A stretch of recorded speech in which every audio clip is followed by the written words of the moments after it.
Hello friends, I welcome you back to the official YouTube channel of I Explain Solutions where your health is our priority. मैं doctor Nitin Kumar Arora और आज हम बात करने वाले हैं शियाटिका के बारे में।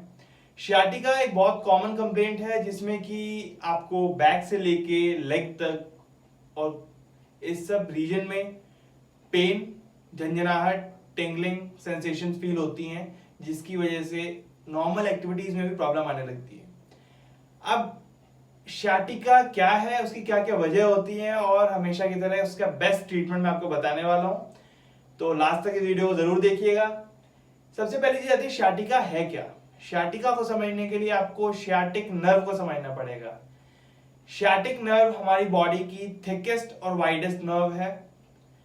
अब नर्व होता क्या है, जैसे कि हमारे घर में इलेक्ट्रिसिटी वायर्स होती हैं जो मेन पावर यूनिट से इलेक्ट्रिसिटी को लेके आती हैं और सब अप्लायंसेस को वो इलेक्ट्रिसिटी ट्रांसफर करती है जिससे कि वो सब चलते हैं। उसके बिना वो वर्क नहीं कर सकते। ऐसे ही हमारा ब्रेन जब सोचता है कि मुझे कुछ मूवमेंट करनी है तो वो मूवमेंट करवाने के लिए हमारी बॉडी में ब्रेन से सिग्नल्स आते हैं और वो इलेक्ट्रिक वायर्स जो हमारी बॉडी में वो सिग्नल्स को ट्रांसमिट करती है, उन्हें हम नर्व्स बोलते हैं। तो वो सिग्नल जो है वो स्टिमुलस मूवमेंट करने के लिए हमारे ब्रेन से आता है नर्व्स के थ्रू। ऐसे ही हमारी पूरी बॉडी में बहुत सारी नर्व्स होती हैं। जब हम बात कर रहे हैं शियाटिक नर्व की, तो शियाटिक नर्व हमारी बैक से लंबर स्पाइन से स्टार्ट होती है और दोनों साइड एक एक शियाटिक नर्व होती है, राइट एंड लेफ्ट, और उसी की बेस पे हम उसको क्लासिफाई करते हैं कि राइट शियाटिक नर्व में प्रॉब्लम है या लेफ्ट में। बहुत बार ये देखा जाता है कि लोग कंप्लेंट करते हैं कि मुझे शियाटिका की प्रॉब्लम हो गई, शियाटिका हो गया। शियाटिका अपने आप में कोई प्रॉब्लम नहीं है, ये कोई डिसीज नहीं है। शियाटिका सिर्फ और सिर्फ एक सिम्टम है और ये सिम्टम किन किन वजह से आ सकता है, उसमें सबसे पहला कंपोनेंट आता है डिस्क स्लिप। आपने सुना होगा प्रोलैप्स इंटरवर्टेब्रल डिस्क यानी कि डिस्क स्लिप, जिसमें कि L4, L5, L5, S1 जो हमारी लंबर स्पाइन है, जो कमर है, लोअर बैक है, उसमें जो डिस्क होती है वो अगर अपनी जगह से प्रोलैप्स कर जाती है तो उसको हम प्रोलैप्स इंटरवर्टेब्रल डिस्क या PIVD या फिर स्लिप डिस्क बोलते हैं। अब अगर वो डिस्क शियाटिक नर्व जहां से ओरिजिनेट हो रही है उन नर्व रूट्स को कंप्रेस करेगी तो आपको शियाटिका के सिम्टम्स आ सकते हैं। लाइकवाइज हमारे स्पाइन के अंदर एक लिगामेंट होता है जिसे लिगामेंटम फ्लेवम बोला जाता है। अगर उसकी हाइपरट्रॉफी हो जाती है, अगर वो थिक हो जाता है तो वो भी कंप्रेस कर सकता है और उसकी वजह से जो लेग में रेडिएशन आएगा, सिम्टम्स आएंगे, उन्हें भी हम शियाटिका बोलते हैं। तीसरी चीज आती है कि अगर डायरेक्टली स्पाइन में इशू ना होके थोड़ा नीचे यानी कि राइट या लेफ्ट साइड हिप रीजन पे, ग्लूटियल रीजन पे या लेग्स में कहीं पे उस नर्व का कंप्रेशन होता है, जैसे कि हमारा जो बटक रीजन है, यहाँ पे पाइलिफॉर्मिस मसल होती है, एक छोटी सी मसल होती है जो दोनों साइड्स होती है। अब वो अगर वो टाइट हो जाती है तो उसके बीच में नर्व कंप्रेस हो जाती है, तो तब भी शियाटिका के सिम्टम्स आने लगते हैं। वो बैक से जो है पूरे लेग तक पेन रेडिएट करने लगता है, तो उसको भी हम शियाटिका क्लासिफाई करते हैं। अब ये सब इश्यूज की वजह से शियाटिका स्टार्ट होगा तो उसमें क्या क्या और सिम्टम्स आएंगे उसके हम बात करेंगे। तो सबसे पहला मेजर सिम्टम जो कंप्लेंट करता है पेशेंट वो है बैक पेन, और बैक पेन के साथ रेडिएशन, या फिर बैक पेन के बिना पेन का रेडिएशन पूरी लेग में। दूसरा सिम्टम आता है उस पेन के साथ नमनेस, मतलब कि सुन्नपन होना, पैरों की उंगलियों में बैक साइड, थाई के बैक साइड पे, लोअर लेग के बैक साइड पे सुन्नपन या नमनेस की कंप्लेंट।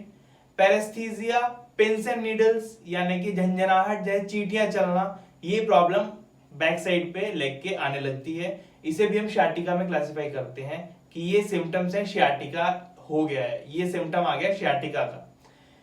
तो जब ये सारी प्रॉब्लम्स आ रही हैं, अब जैसे कि हमने बात करी कि टाइट मसल की वजह से, डिस्क स्लिप की वजह से, अगर हमारा जो कैनाल है वो छोटी हो जाए, स्पाइनल कैनाल अगर छोटी हो जाती है, वहां पे कंप्रेशन हो जाए नर्व रूट का या स्पाइनल कैनाल में, और जो जब आपके नर्व रूट बाहर निकल रहे वहां पे अगर टच कर रहे हैं, जो ऑस्टियोफाइट्स बन जाते हैं, तो ये सब चीजें अल्टीमेटली कॉज करती हैं शियाटिका। तो अब हम बात करने वाले हैं उन एक्सरसाइजेस की जिनको आप फॉलो करके शियाटिका से परमानेंट रिलीफ पा सकते हैं। तो फ्रेंड्स, एक्सरसाइज पार्ट में सबसे पहली और सबसे इंपॉर्टेंट एक्सरसाइज जो है वो है शियाटिक नर्व को मोबिलाइज करना। बिकॉज शियाटिक नर्व की ही प्रॉब्लम आ रही है, वो कहीं कंप्रेस हो रही है, उसको अगर मोबिलाइज कर देते हैं, उस पर कंप्रेशन रिलीव कर देते हैं, तो जो प्रॉब्लम आ रही है, जो सेंसेशन, पेन, नमनेस, टिंगलिंग, ये प्रॉब्लम्स जो इश्यूज आ रहे हैं वो कंप्लीटली रिजॉल्व हो जाएंगे। तो शियाटिक नर्व कैसे स्ट्रेच करेंगे और कैसे उसको मोबिलाइज करेंगे, उसके लिए आपको पहले बेड पे सीधे लेट जाना है अपनी कमर के बल, ऑन योर बैक। जब आप सीधे लेट गए तो आपने एक नी को बेंड किया और दोनों हाथ से उसको ऊपर खींच लिया। दोनों हाथ से नी को खींचने के बाद आपने नी को सीधा करना है, ऊपर उठाना है, और जब नी सीधी हो गई, अब नॉर्मल ब्रीदिंग करते हुए अपने पंजे को अपनी तरफ खींचेंगे, 5 तक काउंट करेंगे और फिर नीचे की तरफ सीधा करेंगे। इस पूरी प्रोसेस में आपकी नी जितनी सीधी रख सके उतना बेटर है। तो आप पैर को ऊपर लेके गए, आपने घुटना सीधा किया, आपकी थाई जो है आपके दोनों हाथों से सपोर्टेड रहेगी। फिर आपने अपने पंजे को अपनी तरफ खींचा, 5 तक गिना, 1 2 3 4 5, और फिर आपने अपने पंजे को नीचे की तरफ स्ट्रेच किया। इस तरह आपने अपने पंजे को ऊपर और नीचे 5 के होल्ड तक काउंट करते हुए 10 टाइम्स रिपीट करना है। 10 टाइम्स अपनी तरफ, 10 टाइम्स पूरा स्ट्रेच करके। ये एक्सरसाइज हो गई आपके नर्व को स्ट्रेच करने के लिए, मोबिलाइज करने के लिए।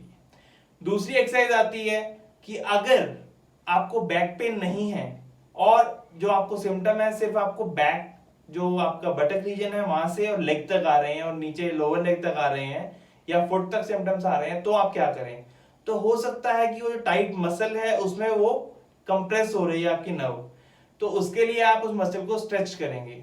उसको स्ट्रेच करने के लिए आपको चाहिए, या तो आप बेड का यूज कर सकते हैं या कोई हाई टेबल हो उसका यूज कर सकते हैं।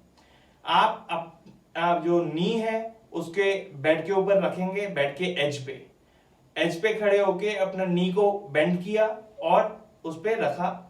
अब आपने धीरे धीरे आगे बेंड होते हुए और अपना, अगर आपने राइट नी को बेंड कर रखा है तो लेफ्ट शोल्डर से टच करेंगे, तो लेफ्ट शोल्डर को ट्विस्ट करके एंड फॉरवर्ड जाके उससे टच करेंगे। सो इस तरह से आप राइट साइड के पाइरिफॉर्म मसल को स्ट्रेच करेंगे, जिससे कि उसके अंदर जो शियाटिक नर्व कंप्रेस हो रही है वो रिलीव हो जाएगा कंप्रेशन, और आपका पेन ठीक हो जाएगा। थर्ड एक्सरसाइज जो आती है उसमें हमने उल्टे लेट जाना है ऑन योर स्टमक।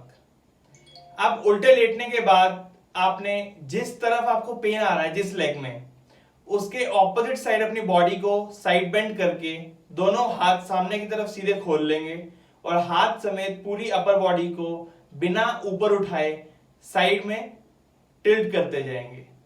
तो उससे क्या होगा कि उस साइड जो कंप्रेशन आ रहा है वो रिलीज हो जाएगा और आपकी नर्व जो है वो स्ट्रेच आउट हो जाएगी और मसल्स और फेशिया रिलीज हो जाएगा, जिससे कि आप इजीली उस पेन को रेक्टिफाई कर सकते हैं। इस पोजीशन को आप एक बार में 20 के काउंट तक होल्ड करेंगे और 5 टाइम्स रिपीट करेंगे। अब जो नेक्स्ट एक्सरसाइज आती है बैक पेन के लिए, वो बहुत ही हेल्पफुल रहती है। उसके लिए आपको सीधे खड़े होना है और अपने दोनों हाथ अपने लंबर रीजन पे यानी कि बैक पे रखने हैं, लोअर बैक पे, और फिर आपको धीरे धीरे पीछे जाना है और थोड़ा सा पीछे जाके आपको उस पोजीशन में होल्ड करना है फॉर अ काउंट ऑफ 5 और फिर वापस सीधे हो जाना है। इस एक्सरसाइज को आप 5 से 10 बार रिपीट कर सकते हैं। अगर आपकी एज जो है 60 प्लस है तो आपको मैं सजेस्ट करूंगा, या आपका बैलेंस का इश्यू है तो आपके लिए बेटर रहेगा कि आप ये एक्सरसाइज जो है वॉल के पास खड़े होकर करें, ताकि फॉल या गिरने के चांसेस जो है कम हो जाए। अब इसके बाद जो नेक्स्ट एक्सरसाइज आती है उसमें आपको अपने घुटनों पे बैठ जाना है और घुटने मोड़ के नीलिंग पोजीशन में आप बैठ गए और फिर अपने हील्स के ऊपर आपने बैठ जाना है। अब इस पोजीशन में बैठ के आपने फॉरवर्ड बेंड करना है और दोनों हाथों को सामने की तरफ सीधा कर लेना है। सामने दोनों हाथों को सीधा करके जिस लेग में कंप्लेंट आ रही है, मान लीजिए अगर आपके लेफ्ट लेग में कंप्लेंट आ रही है तो आपने बॉडी को राइट साइड बेंड कर लेना है, जिससे कि लेफ्ट साइड जो है ओपन अप हो जाएगी और आपका जो पेन है वो रिलीव हो जाएगा। इस पोजीशन को भी आपने 20 सेकंड्स के लिए होल्ड करना है और 5 टाइम्स रिपीट करना है।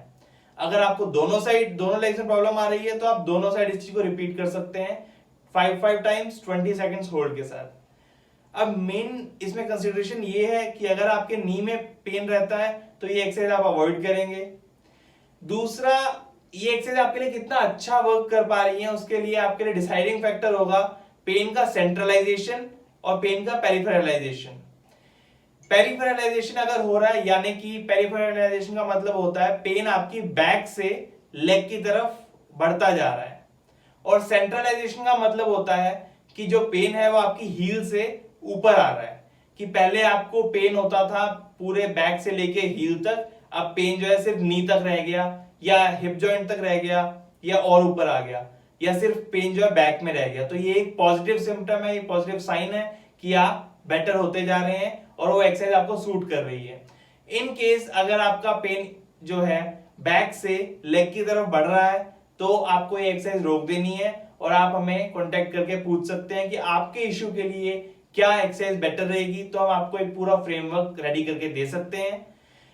तो फ्रेंड्स, ये सब वो एक्सरसाइज थी जो अगर आप फॉलो करते हैं अपने घर पे तो आप अपने sciatica पेन से, जिससे आप बहुत टाइम से सफर कर रहे होंगे, उसको भी ट्रीट कर सकते हैं बिना किसी हैसल के और बहुत इजीली। तो फ्रेंड्स, अगर इनके अलावा भी आपको कोई एक्सरसाइज या किसी चीज के बारे में पूछना हो, कोई आपको इश्यू ट्रबल कर रहा हो जिसकी वीडियो आपको ना मिली हो, या आपको अगर सर्जरी तक भी बता दी गई है उसका भी अगर आपको कंजर्वेटिव मैनेजमेंट यानी कि बिना सर्जरी के आपको अपनी प्रॉब्लम्स को ठीक करना है तो आप हमें कांटेक्ट कर सकते हैं। आप हमें व्हाट्सएप, फेसबुक, इंस्टाग्राम या जीमेल चैनल से कांटेक्ट कर सकते हैं।